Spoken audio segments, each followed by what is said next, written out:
Well, hi everyone, Phoenix, or Next here, and welcome to another video. And I was just watching the 8-Bit podcast, that goddamn screen. I was just watching the 8-Bit, listening to the 8-Bit podcast series 5. And if you haven't ever listened to 8-Bit podcast, I do very much, what's the word I'm looking for here? I've forgotten my words again, this is kind of typical. I very much suggest you go check them out. That's the only word I can think of at the moment. For lack of a better word, I suggest you go and check them out. They're really good gaming podcast, and they're awesome. They're like measurable, and they should be in my suggested channels. If not, just type up on YouTube, they will come up. Yeah, they're just awesome. But what they were talking about was favourite video game sidekicks. So I've decided, as I'm sure by the title, that my dog wants to be stroked. Hello, hello. I'm sure by the title you know what I'm talking about. But yes, my favourite video game sidekicks / side characters, because I don't really like the term sidekick, because I feel that sort of detracts from the character, sort of demeans them in a way. So I like to say side characters. But I've got a bit of a list here, so I'm going to go through all of this list, and hopefully not too long. It won't take too much of your time, but I wanted to share with you what my favourite sidekicks were in video games. So starting off with the Misadventures of Tron Bonne, which if you watch my top 5 video games, you'll know is in that list. The Servbots from Tron Bonne. There's 40 of them. They're lovable little, almost yellow Lego men, and they're just great. I love the Servbots in Tron Bonne. They're always usually the spark for sort of laughs within that game and comedy. They're all cutesy, and they make silly little mistakes that makes them all cute. And then they also drive Tron up the wall, which in its own right is very funny. But at the same time, not only are they funny, clumsy and silly, but they get the job done for Tron. They help her defeat bosses. Hell, her favourite Servbot defeats the last boss of the game. It's not Tron herself. Her favourite Servbot ends up saving them. So it's just, they're just incredible. They're funny and hilarious and clumsy, but at the same time they're totally badass. And they've got to be one of my most favourite side characters. And what's great about them all is they all have their own sort of personality, which I really like about them. It makes them a lot more, irony, human, even though they're robots. But I'd love to have my own personal Servbot. That would be awesome. Other than my own Togepi, because I'd also love one of them. As for Misadventure Tron Bonne, again, Glide. Now, Glide I wouldn't consider as the main bad guy, because that's Lex Loeb. And Glide is this awesome, suave, sort of cool bad guy who just sort of makes the best entrance in the video game. He starts off making his entrance at the very beginning of the game, and he's all cool looking, you're like, whoa, he's awesome. And then he also has a robot that can fly, but also like turns into this fighting thing that has like lasers and like laser swords coming out of his wings. And he's just such an awesome villain. He's such an awesome villain. I'd class him as a side character because he's not the main bad guy, not the main antagonist in that game. He's also in Mega Man Legends 2, which I quite like as well. I didn't realise he was in that. Different voice actor. I much prefer the one from Misadventures of Tron Bonne. That voice actor is 10 times better at playing Glide. Really just makes the character for me as voice actor. But the way he looks as well, despite the fact he has a chest which is about that big, like his body is like that big in the centre, which is really creepy. But yes, definitely Glide is there. Moving on from Misadventures of Tron Bonne, the Sly Cooper series, and we have Murray and Bentley. Bentley is the brains of the operation, the brains of the gang. He's a turtle, and I really like Bentley. He's sort of like a bit of a scaredy cat. He's certainly more of the sort of nerd that stays in the back of the van and uses the computers and such. But his personality is brilliant, and the same goes for Murray. They're just two iconic side characters that you can't forget. They really do make the game. As much as Sly, obviously, as the main character, makes the game, without them it just wouldn't feel right. And I class them as side characters because at the end of the day it's Sly Cooper. That is the title of the game.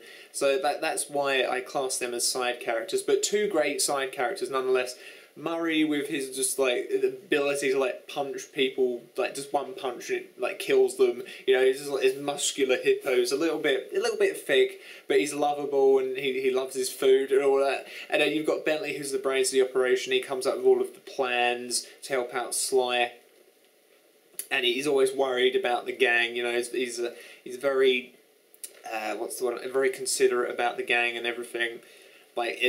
To do with that. So definitely Murray and Bentley are definitely up there as my favourite side characters. I could not not make this list and not include them because they're brilliant side characters.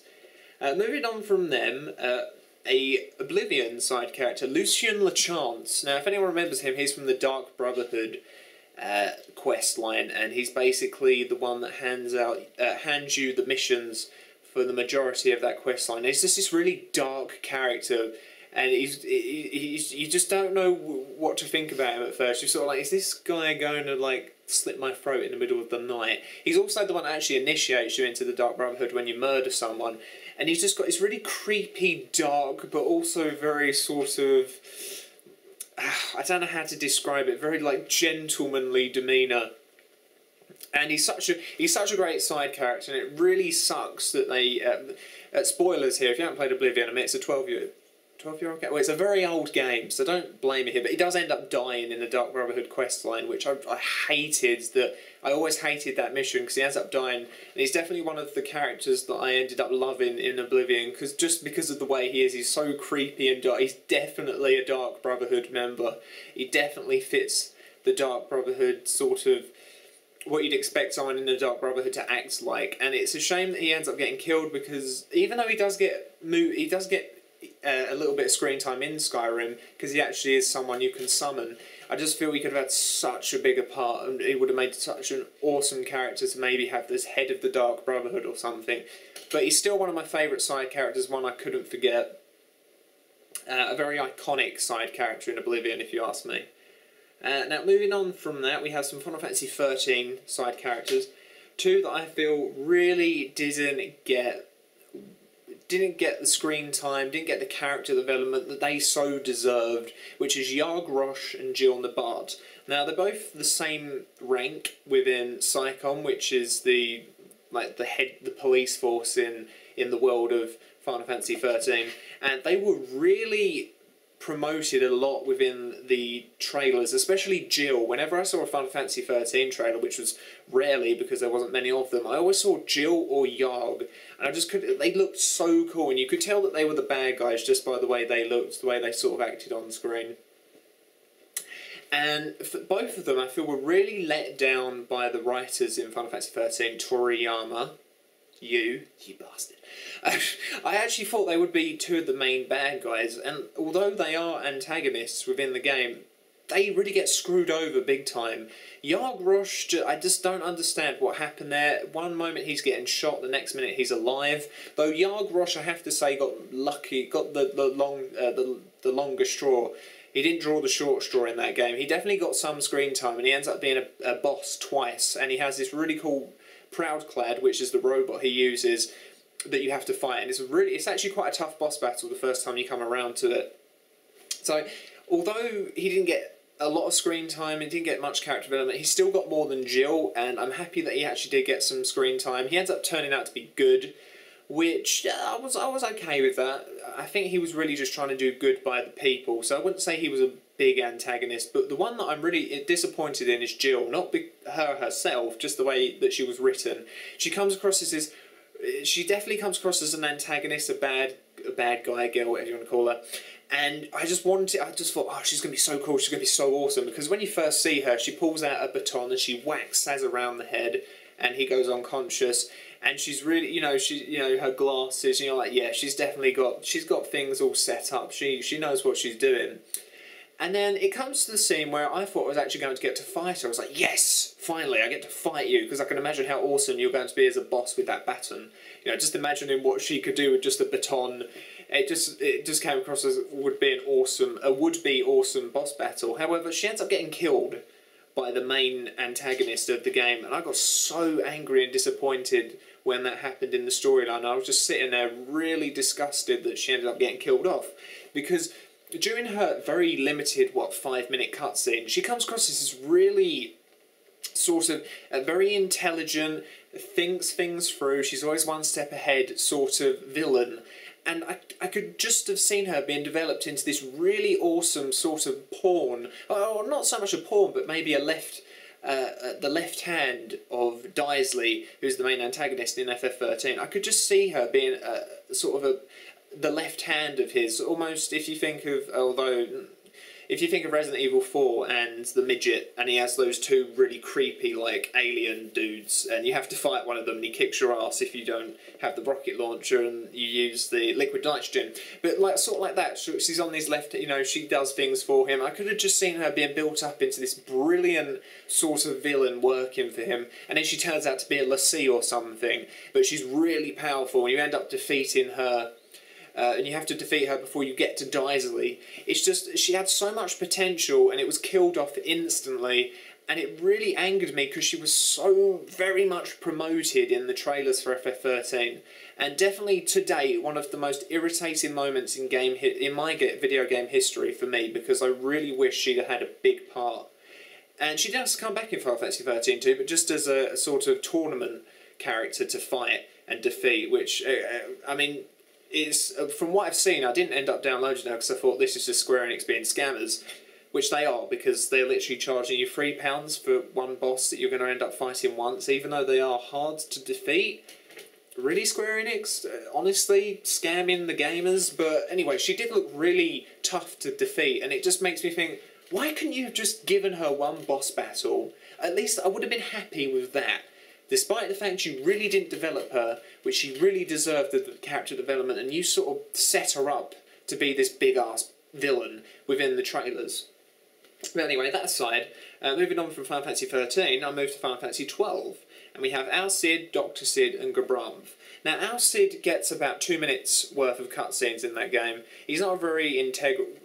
I mean, he's not, I wouldn't say he's a very integral character, but he comes across this very suave ladies' man, you know, he pulls off his glasses, he's got his female assistant, and he's just this really cool character that I could have seen. It's a shame he didn't get much development, because I could have seen him being a really cool character to have as someone who reoccurs throughout the storyline, and you never actually get to see him fight or anything like that, but he is a prince. I just don't know why they didn't replace him with Larsa. Because honestly, I would have much preferred Al Cid instead of Larsa. Larsa was just a very irritating child who was intelligent. Yes, nonetheless, he was very intelligent, but irritating as hell. He wasn't as bad as Hope, but he was still irritating for me. And if I'd had Al Cid instead, the suave ladies man, sort of, you know, knows what's going on, knows where he's going in life, it would have been so much more interesting. So much more interesting a side character, but sadly he got the short end of the straw. Then there's Dr. Cid, the quirky, mad, insane Dr. Cid, who has to be without doubt one of my most favourite characters within the game. He's great. He's so zany and wacky, and again, he doesn't get a lot of character development or screen time. He's Balthier's father, which you find out. And he does get a boss battle, which is nice, but he's just this wacky, zany character, which I just wish I could have seen more of, because he's so funny. He's hilarious, especially when he's talking to Vanar. He's sort of going off and talking to mid-air, but he's really talking to Vanar, who no one can see. And he's just a character that I just felt, again, more development, some more cutscenes. He really could have done with that. And the same with Gabranth. Gabranth being, I believe, the head of the judges, at least he comes across that way. He's just this... He's a brother to Barsh for one thing, and another thing, he's not totally evil, but he's a judge, and the judge is a badass in Final Fantasy 12, and none of them really get a lot of character development. The one thing I hate about FF12 is it didn't have enough cutscenes. Unlike FF13, where you've got like 24 hours worth of movie to watch, and about 10 hours gameplay. I mean, that's an exaggeration, but that's almost like what it is. And with FF12, you don't have enough cutscenes, not enough character development. And especially when it comes to the judges, because at the end of the day, those were the characters, when I first saw the trailer, I was like, oh my god, those look awesome. Gabranth is on the front cover, and Gabranth gets hardly any screen time, any character development. And it's just a real head-scratcher, because he's on the front cover, so you'd expect him to be this badass character who turns up a lot of the time. He should have been reoccurring. Instead, you get one measly boss battle with him, and he's really crappy. It's probably one of the worst boss battles in that game. It's not challenging at all, and it really demeans his character, and that irritates me, because he's such an awesome bad guy. Well, he's such an awesome character, and he gets this crappy boss battle that you can do so easily. You don't even have to level up to defeat him. Like, he's really disappointing, And it's just a great shame because he had so much potential again, especially being a badass judge. But moving on from that, my last one is Fallout 3's house robot. If you remember in Megaton, you have the robot in your house who's like, "Good evening, sir." Obviously not a very big character within the Fallout 3 game, but I just find him really funny. And I would just love to have a house robot who's my butler. Just like, "Oh, good evening, sir. Would you like some water, a haircut, cup of tea?" And it's just a character that I wish would have had a bit of a bigger role, just for the comedy factor. Because it's awesome to walk into a Fallout 3 shelter house in Megaton. It's like, "Good evening, sir. How are you?" And it would have been nice to actually take him out with you. One thing I would like in the next Fallout is actually if you can have a robot like that and level them up, but they don't die. And you can add, like, weapons onto them, extra weapons, extra armour. You know, they can have, like... I don't know, you could, like, if they bring vehicles into the next Fallout game, you know, he picks up motorcycle parts for you, like, with a hook or something, because you can't carry them. It would just be awesome, especially if that voice, the voice actor who does his voice, just makes it this posh butler. "Hello, sir, how are you? Cup of tea, perhaps? Biscuit, scone? Or perhaps a slice of cake?" Yes. But those are my favourite side characters. I had to shorten it, so I do apologise if I didn't explain in detail, if I was a little bit, what's the word I'm looking for? If it wasn't as concise as I could have made it. But obviously I'm trying to put a bunch of different side characters in. I had a long list and I wanted to get through them all. But I hope you enjoyed this video, and please do tell me, who are your favourite side characters in video games? I've probably missed a bunch, but I couldn't obviously do all of them because there just wouldn't be enough time in the world. I played so many games, so many awesome side characters. But yes, thank you for watching, I hope you enjoyed it. Take care everyone, and please do tell me, what do you think of my my favourite side characters, and who are yours? Who are your favourite side characters? Please share it. And yes, once again, thank you for watching, goodbye. Now I just have to flip this screen and press the red button. Oh.